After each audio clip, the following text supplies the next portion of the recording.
Okay, now that interview with Brent Dawkins was recorded mid-afternoon, and it's now several hours later. We are recording in a slightly different format, hence the change in sound. We're on Zoom, and we're heading to Japan, and with all the talk being about Wildcats imports, it's an ideal time to have a chat to a man who took the NBL by storm last season. Oh my! John Mooney with the hammer putback.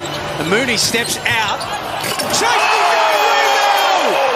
He started behind the three-point line and he's hyping up the Red Army. He finishes in the air. John Mooney, welcome to the Dribble podcast. Hey, how's it going? Thanks for having me. Now, it's March 22 today. We've been talking birthdays earlier in the podcast, and that means we are 2 days past your 24th birthday. So happy birthday. How'd you celebrate? Thank you. Yeah, I actually had a game out here in Japan, and, we got the win and then hung out with some of the guys afterwards. So it was a good birthday. So you mentioned you're in Japan, you're playing there this season, but it's been amazing over here how much people have referred to you both during games, in the coverage, social media. Have you heard or have you, has it people reached out to you at all about how much you are still loved over in this part of the world? I have, man. And, it's honestly really cool to see. I love my time in Perth and the fans there were so welcoming, and to be able to still communicate with some of them, via social media and whatnot. It really is cool, man. It makes me feel good. And, the Red Army is unbelievable, and they treated me with so much respect. So, I'll always be grateful for that. And it's cool to be able to keep in touch with some of the fans as well. Well, let's tell all of those fans how you're going. You are at the Chiba Jets, and they're second on the ladder with a 25-6 record, but it hasn't all been smooth sailing for you with your body. Yeah, it's been a good year for sure. Dealing with an injury right now. It's not too serious. Fortunately, scans came back, pretty good with my shoulder. So should be back in a couple of weeks. But, I'm loving my time here in Japan. The team is awesome. The organization is great. So, I'm having a great time. The timeline appears really challenging for you. So I was looking it up and it said you played on January 26 and then you were out for a while, came back on March 9 and haven't played since. What's been the issues that allowed you to get back but not be able to stay back? Well, actually, that was because of the scheduling over here. We had some COVID problems with the scheduling. Some games were canceled. And then actually the national team break, where actually Japan played Australia a couple of weeks ago. They shut the league down here for some of those players that were in that game, or those games, I guess. So I've only missed, 2 or 3 games. It hasn't been the shoulder problem. It was, the COVID with not only my team, but the other teams. The whole league was kind of on pause for a little bit. And then the national team break, a challenging schedule. But fortunately, I haven't missed many games because of the shoulder. Looking at the schedule coming from here, you're playing every second or third day, it appears. So you could miss a fair bit of time just by missing 1 or 2 weeks, can't you, in terms of the number of games you can miss? Yeah, we're certainly kind of amping it up right now. The schedule is pretty daunting the next couple of weeks due to cancellations earlier in the year, kind of postpone them to this time. So hopefully won't miss too many games. Hopefully I can, get back on the floor, rehab my shoulder up and help my team out.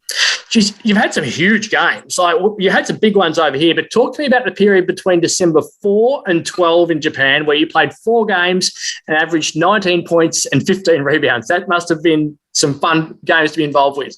Yeah, absolutely, man. That was a good little run there for sure. I just love the way we play over here. The team is great. The coaches are awesome. And you play a lot of games, which, as a player, you want to play games. If you're rolling kind of, with the momentum of, not having many days off in between games, you can keep it going. So, like I said before, I'm enjoying it. That was certainly a good run. And hopefully these next couple of weeks, I can get back to that form. So you are a workhorse. You love to be involved in everything. And everyone we've spoken to in the past talks about how hard you train and you're always involved in everything. Does that sort of fixture suit you better than the 2 games on the weekend, 5-day break, another 2 games, 5-day break? Yeah, it's definitely different. That's something this schedule is something that I've never had in my career before. Obviously, playing this past year in Perth, less games over the course of the season. And then in college, it's similar where you play maybe 1 or 2 times a week. So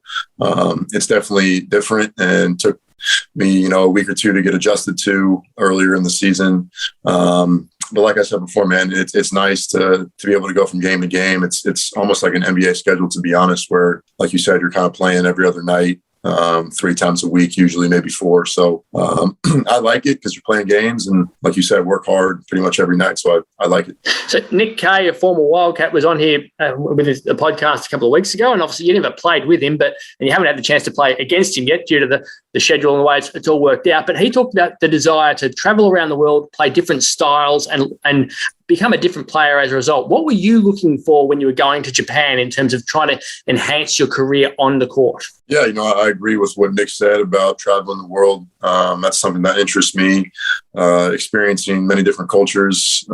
This is my second year as a professional, and this is the second I've been able to see, obviously, Australia being the first one, and then coming over here, meeting all the people here. Style of play is different. I would say it's faster just because, we're getting up and down the court quickly. That's how we play. That's how most of the teams here play. It's a different brand of basketball. I think, both leagues are very challenging.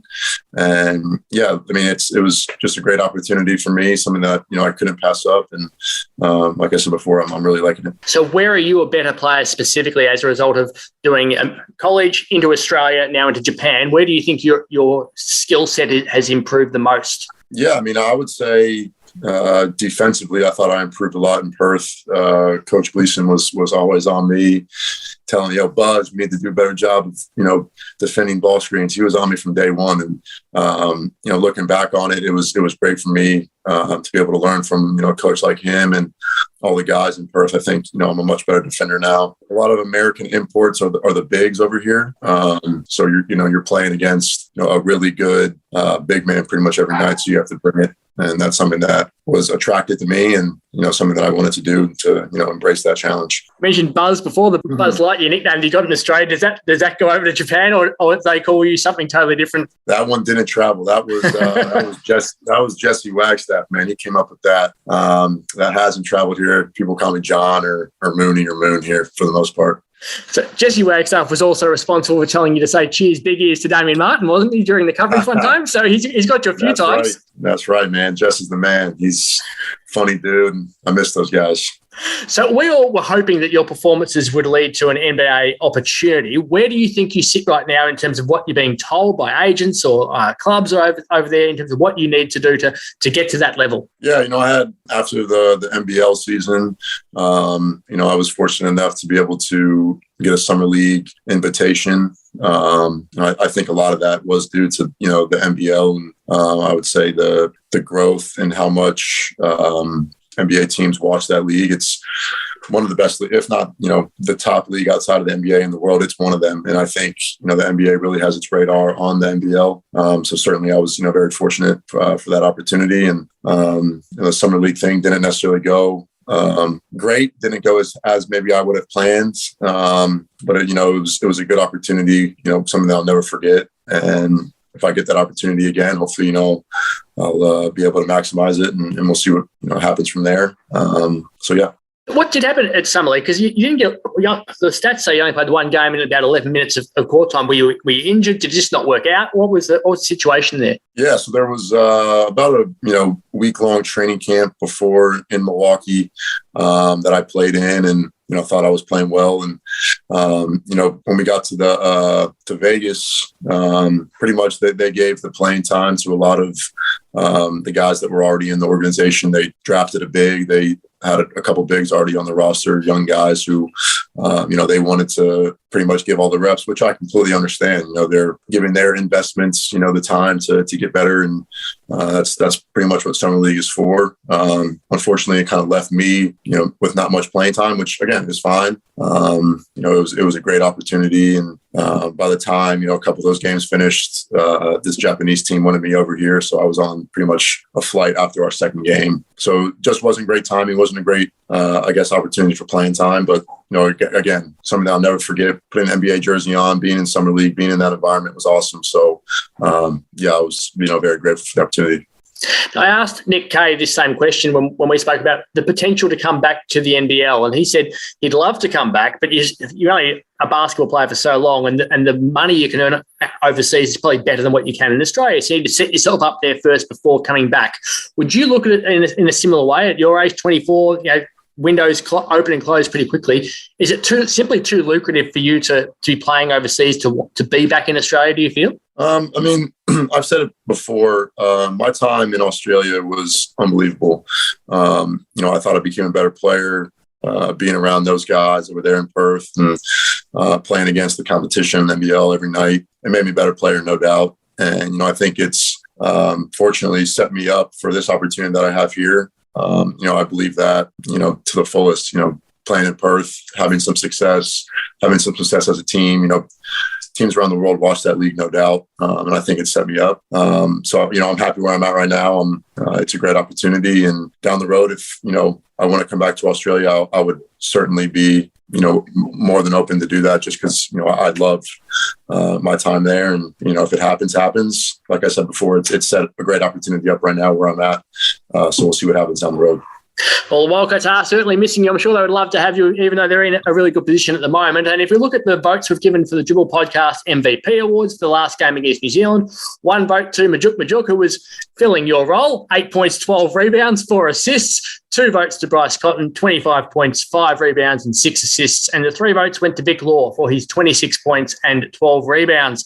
So it's been a really interesting time for Wildcats at the moment. We're talking a lot about imports because Michael Fraser II, who's one of their imports, they're trying to move on and bring in John Brown, who's also an American. You're 2 years out of college. You've experienced the 2 years of being an import at different clubs. Is there big pressure that you feel when you're an import as everyone wants you to be the man? Yeah, I mean, I think so. When you're an import, you're expected to come in and do your job to the fullest. And, luckily I was playing with Bryce, man. So he's the man. And, I thought, we had great chemistry. We played off each other pretty well. And I certainly missed playing with him. I think he made me a better player, no doubt, just playing with him and getting the open looks that I got. And then, coming over here, all the guys are great. There's many older players here that are kind of mentoring me, and we're sort of in the same position. So I'm battling some of these older guys that are here right now, some of these older American bigs. And, it's awesome, man, to be able to learn from guys like that. So I just kind of use, the experiences that I've had to learn to get better. And there certainly is pressure, but, I like pressure and I like working. I like working hard and I like, proving people. So, I embrace the challenge for sure. Tell us where you're living. It's near water. I can see that via a map, and you're not far from Tokyo. So what's the situation in terms of where you live, what you can do, and when you're not involved in basketball? Yeah, so I'm in Funabashi, which is a city in Chiba. It's the prefecture that I'm in, and then it's probably about an hour outside of Tokyo. So, we head to Tokyo, a decent amount just, to go to restaurants and shop and, hang out. So it's an awesome city. Tokyo is, there's something to do every night. There's heaps of things to do. So, I've enjoyed to, visit Tokyo, traveled around, Japan, just playing games and stuff and playing against the other teams here. So, it's beautiful and, I'm really liking it. I mentioned the Wildcats looking for a change in imports at the moment. Both of the guys who we're talking about, John Brown and Michael Fraser, are from Florida originally. I know it's a big place and the basketball seems to be quite a small world at different times. Have you crossed their paths at any point? They're a lot older than you. Have you heard of them before, John Brown III and Michael Fraser II? I've heard of John Brown, but I remember watching Michael Fraser play back when I was in middle school and high school. I was a big Florida Gator fan. I actually committed to Florida before I ended up at Notre Dame with Billy Donovan when he was there. So, I was up in Gainesville a lot. I remember watching Michael when I was young, man, and he was a great player, still is, wish him the best. And I've definitely been following, the Wildcats and wish him the best moving forward too. We've heard all the stuff about what he was able to do, and he's had some injuries over here as well and hasn't hit top form. When he's playing well, what did you notice about him? Because obviously you've seen him for a lot longer than what we have over here. Unbelievable shooter. I remember watching him at Florida. He would run off 3-4 threes in a row. Playing with Scotty Wilbekin. I know the NBL is familiar with that name. Casey Prather, other NBL guy. So I remember watching all those guys play. But Yeah, certainly Frazier was, a great shooter, great scorer, and he's a great player. A couple of other people who are sort of linked with you who are in Perth at the moment are at the Perth Lynx. Marina Mabry and Jackie Young both went to Notre Dame and won an NCAA title there. Did you cross their paths at any point? Yeah, both of them. We were all there together. Me and Jackie actually came in at the same time. We were freshmen together. So, we were pretty close. I think she left maybe my senior year to go to the WNBA. But, yeah, we're very close with both of them. The women's teams and the men's team were always pretty close. We would hang out together off the court. Yeah, both of them are really good players. Marina's a great shooter. Jackie kind of does it all. So, yeah, I've been following them, too, over there in Perth, and it seems like they're having a great year. It's amazing how small the basketball world actually is, isn't it? Yes, People are all over the world, and you find it, and you can find each other in any part of it. How do you rate your championship chances at the Chiba Jets? Do you reckon your chance to go one better than last year over here at the NBL? Yeah, I think we have a great chance. There's some really good teams over here that are kind of battling out for playoff spots. I think we'll definitely get in the playoffs, and then you want to be playing your best. Come May, June, that's when the playoffs are here. So hopefully, if we continue to work and put the time in, then I think we have a pretty good chance, no doubt. Well, thank you so much for joining us. It's late at night over in Japan. You've had a big day. You've had a big couple of days actually with games and rehab and all that sort of stuff. So I know that Wildcats fans would love to be hearing from you now and knowing what you're up to. Hopefully the injury isn't too bad and you can be back on court really soon. I appreciate that, Craig. It's always great talking to you guys. Great catching up with some Perth Wildcats fans. Like I said, I'll never forget my time in Perth. It will hold a special place in my heart. So wish the organization and you guys the best moving forward, no doubt. Well, that's it for the Dribble podcast for this week. Remember, keep logging on to thewest.com.au for all your basketball news and pick up your copy of the West Australian. Thanks to Samantha Rogers for her production work. Thanks to Brent Dawkins and John Mooney for their time. We'll be back next week for another episode of the Dribble podcast.